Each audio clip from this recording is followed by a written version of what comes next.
On the other side of the planet, XR technology takes on a critical role training healthcare personnel who must perform under extreme pressure. Just outside Brisbane, the Royal Australian Air Force uses XR to combine simulation and live training, preparing teams for life-saving aeromedical evacuations. BlueRoom solves a problem of accessing very hard to reach environments such as airframes and combat zones, where you also require to practice physical skills with real world objects to train. We'd explored virtual reality a lot in the past. We'd explored using all the other VR headsets on the market, and VR has its place and it solves a problem for many different use cases. But in medical training, we struggle to see it solving the problem where we require the use of fine motor skills, where I need to take out an intravenous cannula and insert that cannula, or perform an airway skill, inserting an airway adjunct, and using my own hands. So BlueRoom was a way that we could evolve beyond that and bring in real-world equipment and real-world skills into synthetic environments for training. Yeah, if you take over here, I'll stick in a cannula in the back of his hand, because that one looks like it's tissued a bit.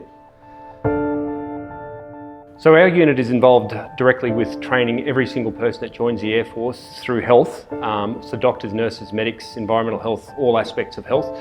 We do their initial training and convert their civilian skills across into military settings. So that could be aeromedical, or it could be in a field hospital, just getting them ready to be able to be deployed into either a combatant or a non-combatant operational sort of area.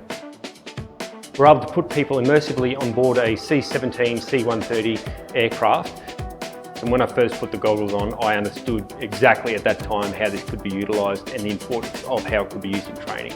When I put it on, I wasn't simply just looking at a C-130, I was actually standing on the back of the C-130. And when we also factored in the haptic flaws, the sound, and even the fact the room was as cold as the aircraft, it put me on board the aircraft. So my mindset immediately said, you're on board the aircraft, treat your patient.